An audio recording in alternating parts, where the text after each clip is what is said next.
So I've been invited to a game dev contest to compete for $10,000? Whoa.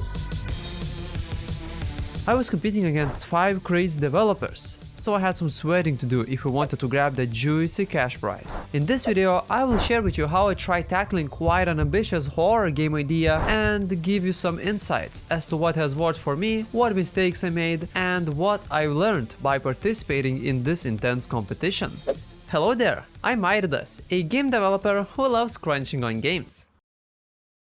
Yeah, that's probably not a good thing. In the first competition, I was a judge, and this time I ended up being a participant. Mainly because, well, how the hell can I be a judge when I know that there's $10,000 on the line? Of course, like most game dev competitions, this one will have a theme that we will have to build our games around, and it should be announced tomorrow, first thing in the morning. Not gonna lie, I'm feeling kinda stressed and excited at the same time. We'll have to spend the rest of the day touching some grass, because I don't see myself getting outside anytime soon. The big day is finally here. The theme for the competition is Memento Mori, which made me think of some interesting horror game ideas. Mainly, well, because Memento Mori is a reminder that death is inevitable, and its symbolic is a skull.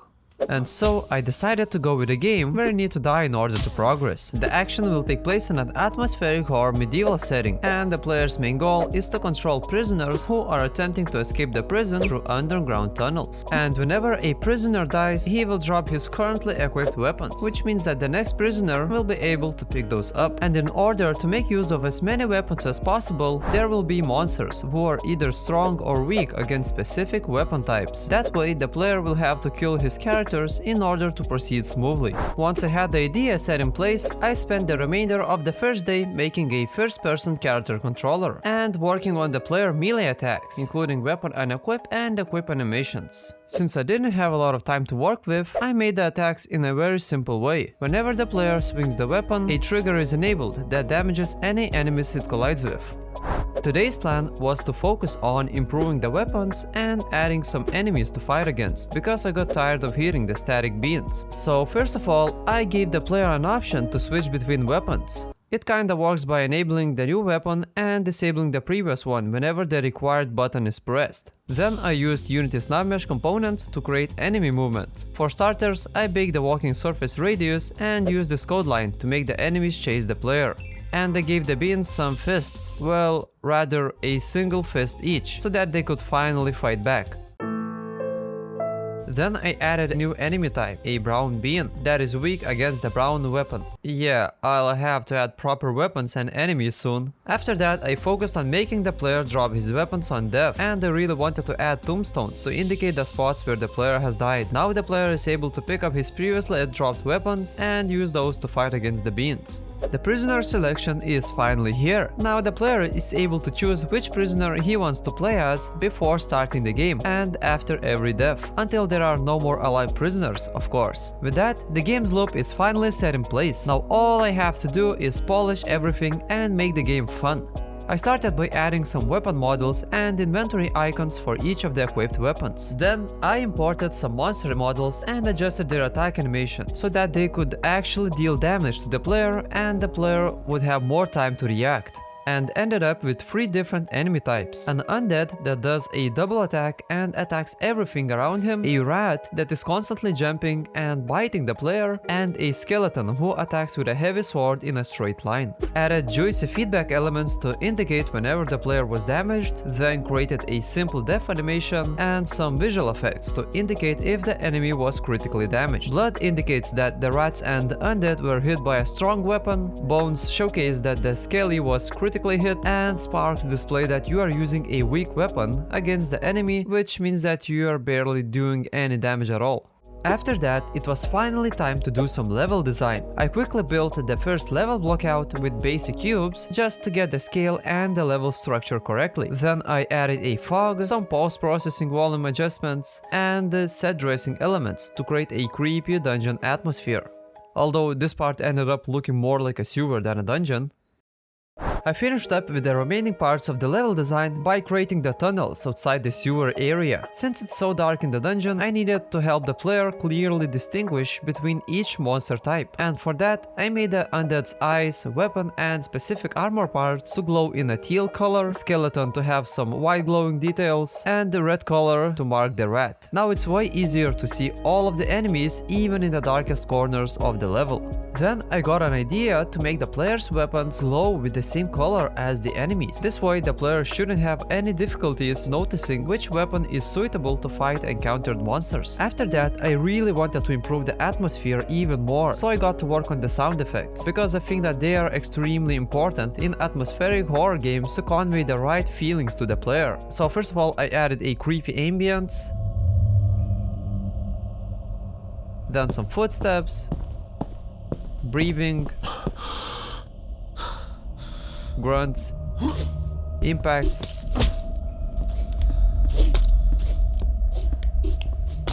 and even water drops in the sewer to guide the player toward the end destination. And just to make the game even more creepy. And since we were in a dungeon, it felt only natural to include some reverb for all of the sound effects. That's where Unity's audio reverb zone component came in clutch. All I had to do was apply reverb preset to make it sound like the player was in a dungeon.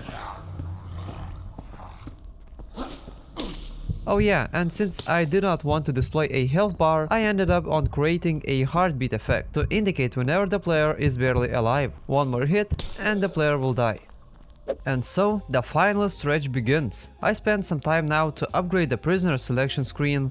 I made it so that there are 5 prisoners to choose from, and each prisoner has a set starting weapon. Killed prisoner dies for good, and the player will be unable to choose the same one again, meaning that if all of the prisoners are killed, the game will be lost. Finally, I made it so that whenever you pick up your comrade's weapon near the tombstone, you get reminded that death is inevitable and you will most likely perish in one way or another, which makes the player, or the prisoner in this case, extremely terrified and provides him with a random debuff, such as sickness that makes the player cough and attract enemies from further distances because of the sound he's making, shortness of breath that reduces the maximum stamina amount and makes the player lose more stamina than usual by performing different actions. And finally, my favorite one, dizziness, which makes the player feel dizzy and randomly get blurry vision, ear ringing, trembling, and even hear psychotic reverb sounds.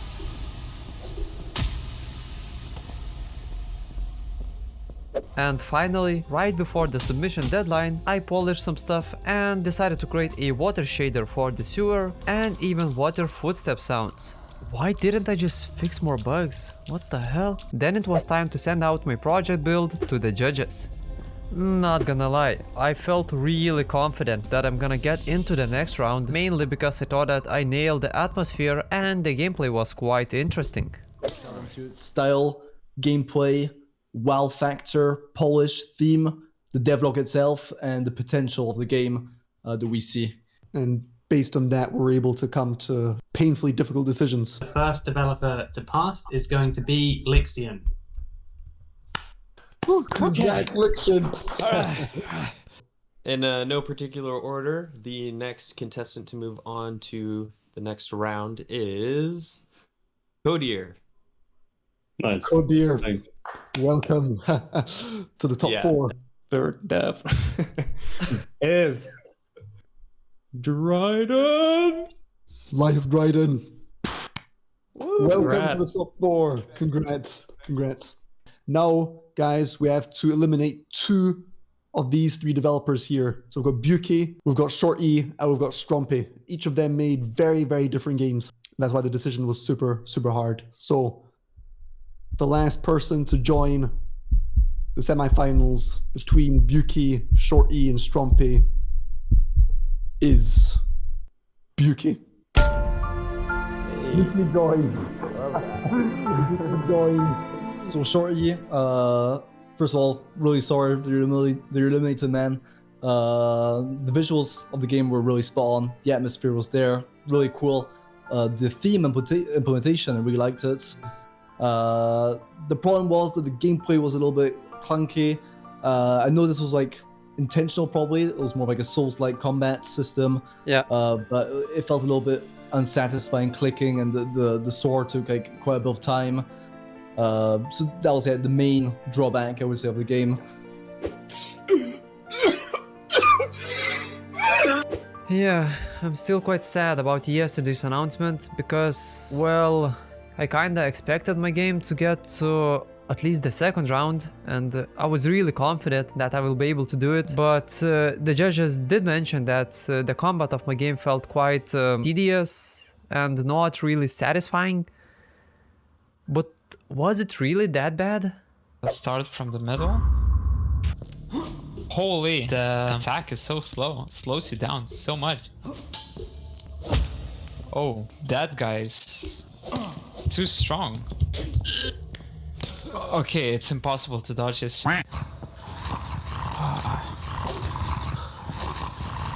Whoa, he's growing a lot. That wasn't supposed to happen. What? Oh goddamn. I like the way he went around the corner. What do we have here? What? It's like a beat making game. Yeah. Only this. What? Okay, I didn't say that there will be a mouse in there. Come here. Jerry. Yeah, the Jerry is freaky. God damn it, hit! Doesn't let me hit. It's a little bit repetitive. For the second time, if I would play this, there wouldn't be any fun factory left, you know?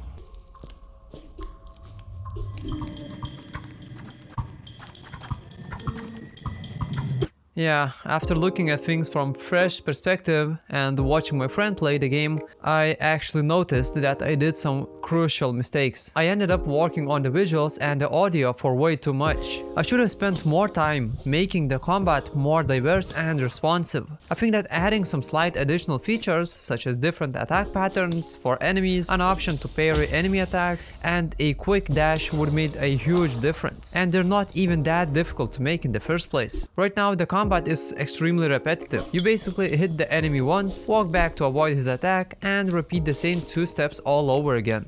Well, on another note, I did work on this project for like 10 to 15 hours a day during the last week, and I've kinda closed myself off during the development without watching anyone else play the game, meaning that I did not really evaluate some of the level design issues, like running past the monsters without even fighting them, or jumping on top of different blocks where you're just able to attack enemies without them reaching you. Yeah, I kinda already knew this because of my past experiences while developing other games, but this just proves it even more that you cannot waste this opportunity and get someone to play your game as soon as possible. I only needed to watch someone play the game for like 5 minutes to see a whole bunch of gameplay problems that I could have easily fixed before sending out the build.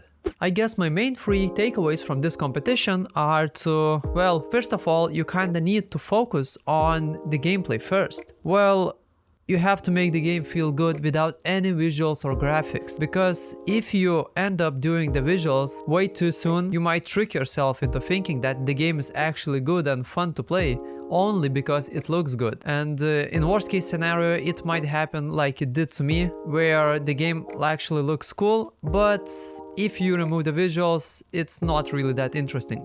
Yeah, so the second point is to get at least 1 or 2 people to play your game as soon as possible, because this doesn't really sound like that serious, but it could help you avoid some really huge disasters if you end up fixing some game-breaking stuff right off the bat. So the third point is to make sure to stop at least once in a while. Even when there's a harsh deadline coming up, you simply have to slow down and figure out if what you're doing is actually correct and makes sense at all.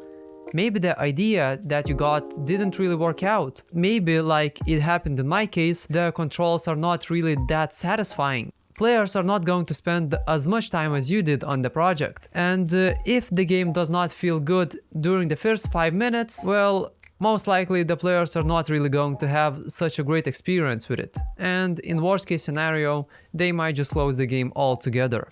But that's enough yapping from me for now. Be sure to check out the actual competition video to see what amazing games were made by the other developers. If you would like to try out the game for yourself, I have uploaded it on my itch.io page. Link is in the description. Thanks for watching, and I hope to see you in the next one.